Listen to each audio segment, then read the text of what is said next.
Hello, everyone, and welcome to the Down Syndrome Center podcast. As always, I am your host, Dr. Kishore Velody. And boy, it's been a long time, I feel like, especially given how often we were doing these types of podcasts earlier in the past few years. But we're going to talk about COVID again today because there have been some updates that I think are very important for our families to be aware of. And boy, where do I turn when I have questions related to COVID? In fact, it is indeed Dr. Andy Nowalk. Andy, thank you so much for joining us on the podcast again today. Truly always a pleasure to come back and talk about viruses. And for anyone who potentially does not know who Dr. Andy Nowalk is by this point, he is a pediatric infectious disease specialist, also a father to a brilliant and wonderful, well, many young boys, but also especially one young boy with Down syndrome as well. So Andy, thank you so much for joining and sharing your expertise with us. So let's begin. What is going on with this thing, COVID? What are some updates that you think our families need to be aware of? Well, let's focus, as we always try to, on the things that we know for certain. Yeah. And, if you go back and listen to the 157 podcasts that you and I have done on Down syndrome and COVID, the early ones were plagued by a lack of knowledge, but we've grown more certain over time. So here are the things we know. These are facts that are not in dispute. Number one, COVID is the worst viral pandemic we have seen in the United States in really at least 100 years. And you could make some arguments about the impactfulness of this versus the 1918 to 1920 flu pandemic. So, it's a 100-year phenomenon.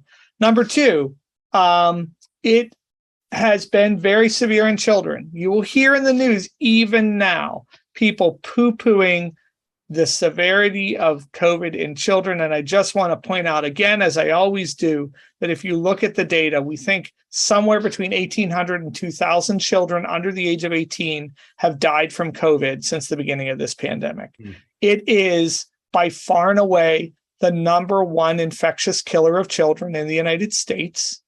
Number two, it has affected every age group, and it has been the highest level of severity in the 0 to 4 age group in terms of mortality rate.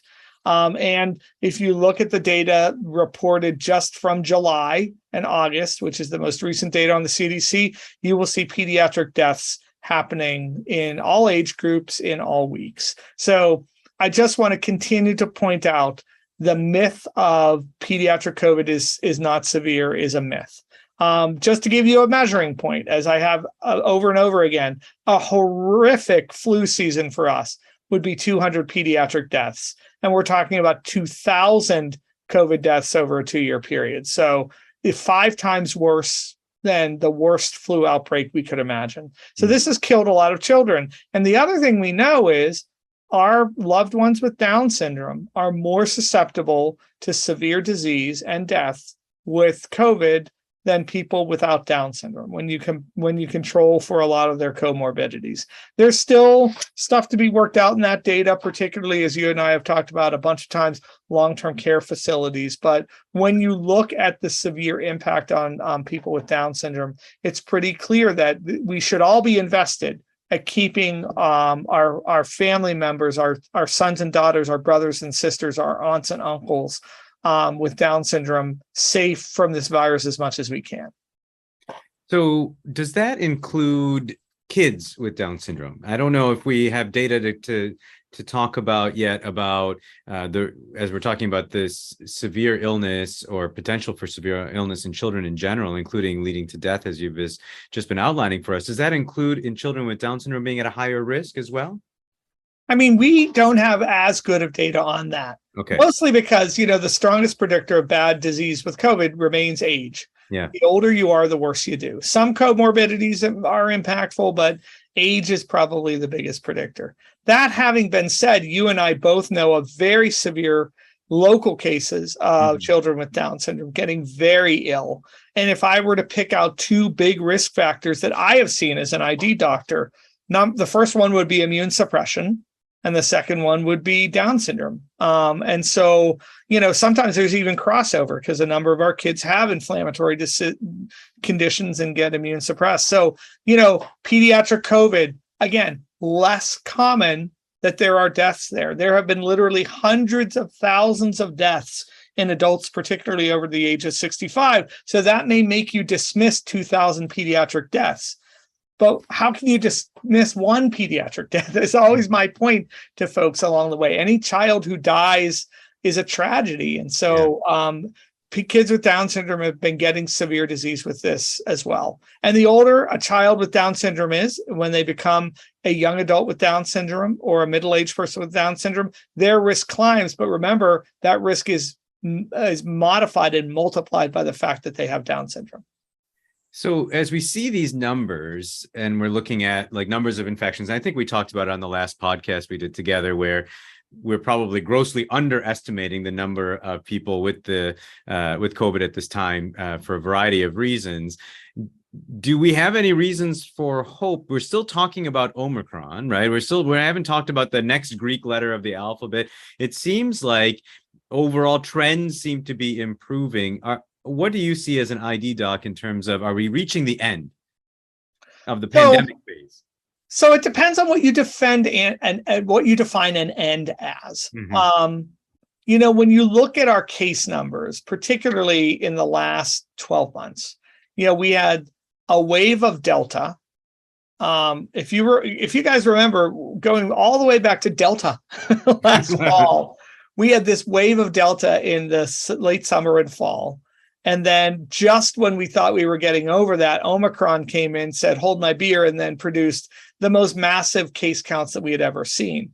But during that period of time, what we really began to see was that the severe cases with Delta were really associated with people who were unvaccinated. So the unvaccinated really bore the brunt of that Delta wave. And then when we got to Omicron, a lot of vaccinated people got sick. But what we saw was they didn't get that sick at all. And we began to see a real lessening of the overall severity of an individual infection. Still, if you're unvaccinated and uninfected, expect very, very high degree of danger from this virus. But now in the United States, if you look at statistics, more than 80% of people have gotten at least one dose of a vaccine. And a lot of our communities, we're looking at very high coverage. And, a lot of our kids are covered now as well. Not enough, but a lot of our kids are covered. So we really modified the severity of disease. So what I look at now are hospitalizations and deaths. And in a time when it feels like everybody and their brother has COVID this past 3 or 4 months, what we've seen is no change in hospitalizations and deaths. Hospitals are busy now. Ours is very busy, as you well know, but it's actually not with COVID virus. I mean, we have some kids admitted with COVID, but all the other viruses have decided to chip in now, which is what happens when everybody finally unmasks. So does that mean we're at the end? I don't know, but I'm very interested to see what the new boosters will do to really stick a fork in COVID a little bit more. Where we're going to end up, I think, is probably everybody kind of gaining a little more immunity, and then COVID enters the ring as one of the viruses that circulates around. And like probably the worst of them, I have to say, modified COVID, I have to really point out to everybody, there's 400, 300 deaths a day in the United States. If there were 300 deaths a day in a typical flu season in the United States, we would have 50 to 60,000 people die from flu in a year when we normally have 20. So right now, in this more endemic phase of COVID, we're still having, 300-400 deaths a day, which translates out, to be completely honest, into like 120,000 deaths a year. It's not a trivial virus that way. So. Yeah. And you had mentioned the vaccines, and I think this is one of the biggest changes since the last time we talked. Amen. So now we have a booster that includes a vaccine that would include Omicron in there. In fact, the first time I think that we've had a vaccine that actually matches the current COVID strain out there. So before we get too far into discussing the specifics of it, who is eligible for this? Who would you say, and who would the CDC say should be getting this vaccine? So this is going to be people who are 12 years and older, which is the most important part, I think, for the people listening. if you've gotten your primary series, this is a booster for the primary series. If you haven't gotten your primary series, the instructions are vague, but they still recommend you probably go back to the primary series. Although I think if you hadn't gotten any vaccine at this point, it's incredible to me that you still listen to this podcast. But if you haven't gotten any vaccine at this point, and you started with the Omicron booster, it probably wouldn't be such a bad thing. So 12 years and older, and this is intended to really provide antibody boost in the same way, kind of like a yearly flu shot does. And then you pointed out the most important thing. It's the first time we've really had a variant matched vaccine on market being given at the time when some variant of that strain was still circulating. Mm-hmm. So everything that's circulating in the United States right now is Omicron. It's predominantly the BA5 strain and the BA4 with some BA2 around as well. But everything is Omicron. And so this is a great opportunity to get some type-specific antibody rolling along the way. And I'm doing it next week. I'm very excited. Which leads me to the question, because you had talked about how so many people have had this infection naturally, whether they were vaccinated or not before. They've had it within the last 3 or 4 months. It seems like everybody. Do we really need to be vaccinating if you've just had this within the last few months? What would be the role to vaccinate now if you've already had this Omicron infection yourself? Boy, such a good question. And you could be a cynic about this. Let's take the cynical point of view. Let's take the devil's advocate, who's going to say it's another shot. And you've already said, Dr. Nowalk, that we've reduced death dramatically and hospitalizations dramatically with the combination of lots of vaccine and, for some people, lots of infection or reinfection. So why take the chance? Well, let me tell you a bunch of reasons to do that. Number one, the risk is still not zero.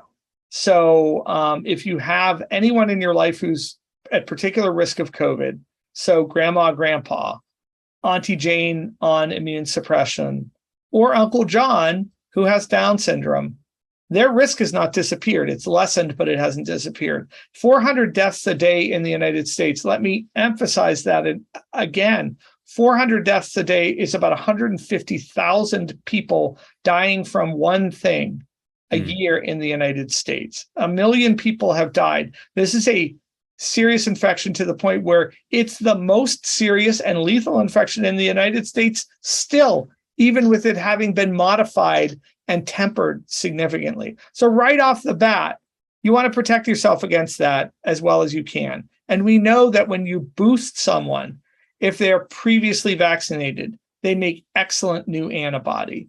If they are previously vaccinated and infected, they make great antibody. And if they've never had vaccine, but were infected before, they make great antibody. And if they've never had COVID at all, they make great antibody. So you're going to gain advantage against this virus. So there should be some personal gain here for everybody. And we know billions of doses into this pandemic that this is a really safe vaccine. It's a very safe vaccine, given billions of doses, and we've been able to find only a couple of rare side effects here and there. The nonsense you read on social media is just nonsense along the way. But let me give you a third reason. I want to, try to put as much of an end to this virus as anybody else. The way we're going to do that is not just protect ourselves against severe disease and hospitalization. What I'd like to return to are the halcyon days of summer 2021. Do you remember that beautiful time in summer? That was a quiet summer. Yeah. When we had case rates that fell down to almost zero in our county, that happened because of the first wave of vaccination, which was pretty well matched. People at high levels of immunity not only weren't going to the hospital and dying, they stopped being able to transmit it to each other. We broke the cycle of transmission. That's what the boosters will help us do. It's great that we've gotten all this protection against severe disease and that, but wouldn't it be lovely if we could break the cycle of transmission that's been going on? So you mentioned safety, and I've definitely heard families talk about and reading online as well about how this particular Omicron vaccine has not been tested in humans the way that the original vaccine was. So they're worried that we're vaccinating with a product that has not been tested completely in humans. How would you respond to that? I would just respond that, you know, this is all an argument that makes me a very challenged to keep my temper, because what I want to say is we have done this with flu vaccine for decades, and no one has ever raised that concern. When we make a major change in a medicine, when we change an antibiotic and we change a chemical part of it significantly, so that 5-10% of the total genetic material or protein changes, we do retest that in humans. Although I'll point out to you that the burden of testing is lessened by the fact that it's a modification. But that's not what we're talking about here. What we're talking about here is literally an alteration of minuscule portions of the original vaccine. I mean, we are changing an amino acid that is a building block of the protein here and there in the whole sequence. This literally can't function differently than the original vaccine. And the reason that the flu vaccine is approved every year with significant changes without the requirement for human data, and that's around the world, it's not just the United States, around the world, is because we know from long experience such minor changes don't change tolerability of the vaccine. They may change how well it performs against the virus, but they don't change how well it's tolerated in human beings. So we have this amazing example of this on. And I will just say, once again, this is a trick of the anti-vaccine crowd, because they want to sow doubt. And so they seize on examples like this and make false equivalency with this change and say that this is some dramatic deal. And that's not because they don't understand it. It's because they're malignant. They just don't want people to take up vaccine, because that is how they sell a lot of things to you along the way. So I just want to say that it's a real false equivalency argument that I just categorically reject. All right. Wow. All and right. I stayed calm there. Yes, you did. Let me throw you a couple of softballs here, and then we'll get back to the harder ones. One is timing. So when should somebody get this vaccine? Let's say they were recently infected or recently completed the primary series or a booster. When should they get this vaccine? Absolutely no one knows. Okay. So let me just be very clear about that. And the CDC recommendations have changed over time for a really good reason. Don't rip on them. They change because they don't know either. It's very hard to do a vaccine safety study only with people who've just been infected and try to vary the number of people between, 14, 30, 90 days. So, various sources will tell you 90 days from your infection, 30 days from your infection. But I would say that at times we have made the recommendation that once your symptoms have resolved, that you can get vaccine. And I think that is the most sensible approach to this along the way. I think certainly anybody who's 30 days past infection is very safe. But if it were me, I would really want this booster, and I would do that, as soon as a couple of weeks passed and my symptoms were better. And the same thing with if you just were recently vaccinated as well? Mm-hmm. Okay. So same kind of thought process, timing wise. Yep. Okay. And then I'm sorry, wait a minute. Yes. I do have to reflect that they do want to enforce a longer time between vaccination. So if you've just been vaccinated in a primary series, getting the booster 2 weeks later is not something that they'll let you do. Okay. For good reason, because you're going to be mounting an excellent. Let me just point out what we know now is that when someone gets their first doses of vaccine or a new booster dose, that you produce unbelievable antibody for a couple of months. Mm-hmm. I mean, it's staggering now, even when we look at the statistics. So let me take back what I just said. Don't go 2 weeks after your primary series and get a booster. You should wait a good 90 days there, because you will be protected well during that period of time. Perfect. And then another question that comes up is when in the season. So like you were saying, you're going to go get the vaccine now, and news reports will talk about how you'll have good antibody production, like you just said, for 2 or 3 months.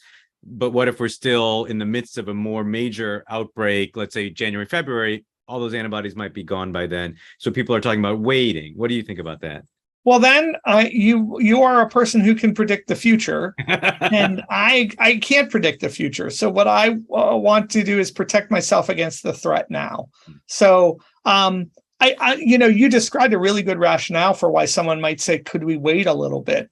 But what I have to be honest with you about is that we don't know what the future holds. And I would much rather you be protected now against the threat right in front of you than try to imagine what a threat is 6 months down the road. Yeah. Our track record for predicting 6 months ahead in this pandemic is currently zero. And I don't expect that to change much. I do know that this booster is going to help you a lot in the short term. Okay. And it's also flu shot season, at least. Is it okay to get them both at the same time is another question we get. I believe that's why the good Lord gave us 2 arms, Dr.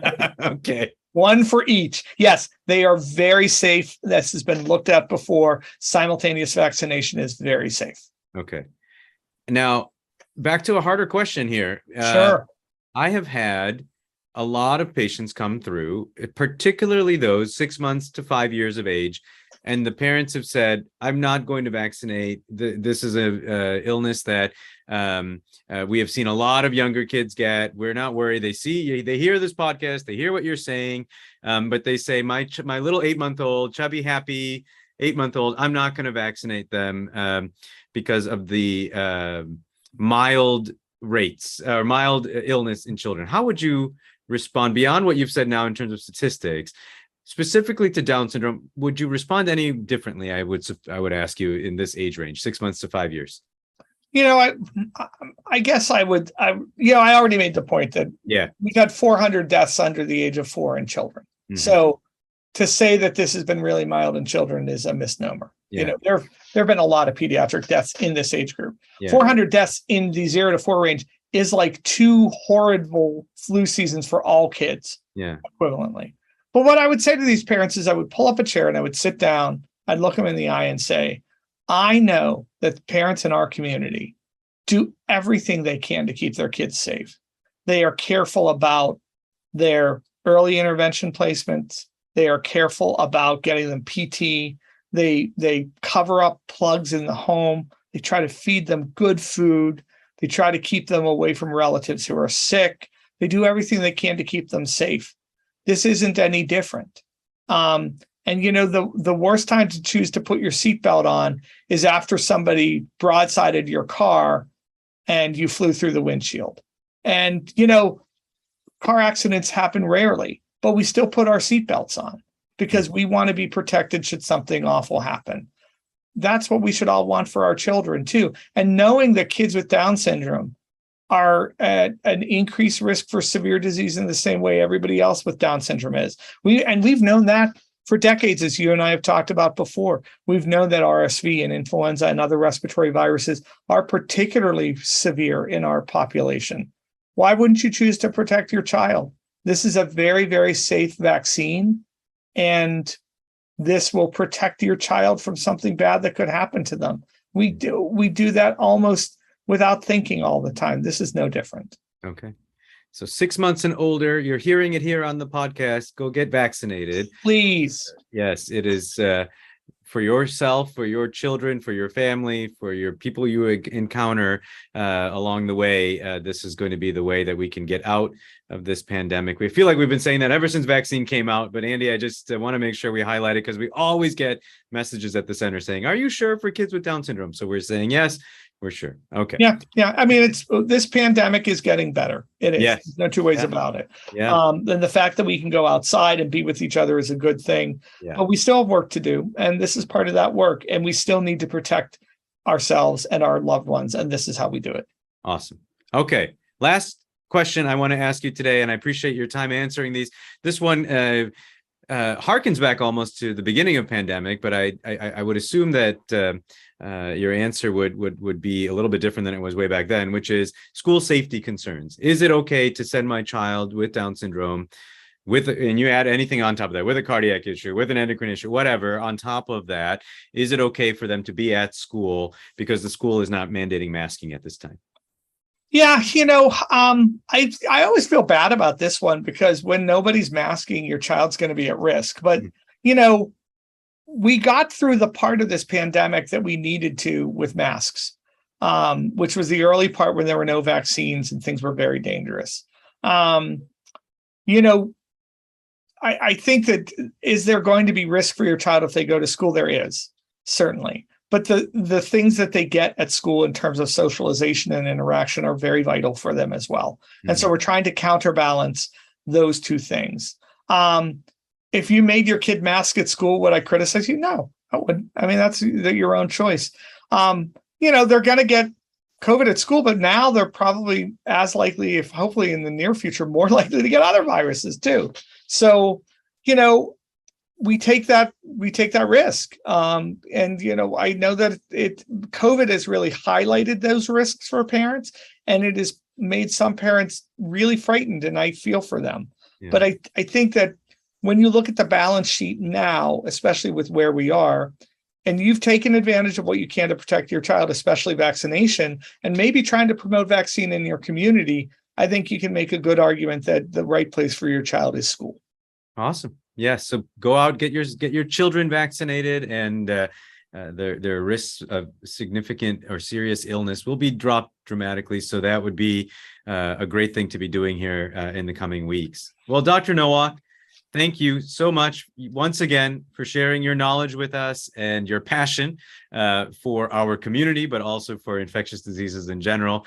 And to our listeners, I hope you found this podcast as educational as I did. You did not get the joy of getting to see Dr. Nowalk turn red at certain parts as he was passionately answering these questions. But yes, but I hope you found this as helpful as I did. If you have any other topics that you would like us to cover, as always, send us an email to downsyndromecenter@chp.edu. And if you would like to partner with us in the work that we do here at the Down Syndrome Center, including this podcast, please do go to givetochildrens.org/Down Syndrome Center. But until next time, bye-bye.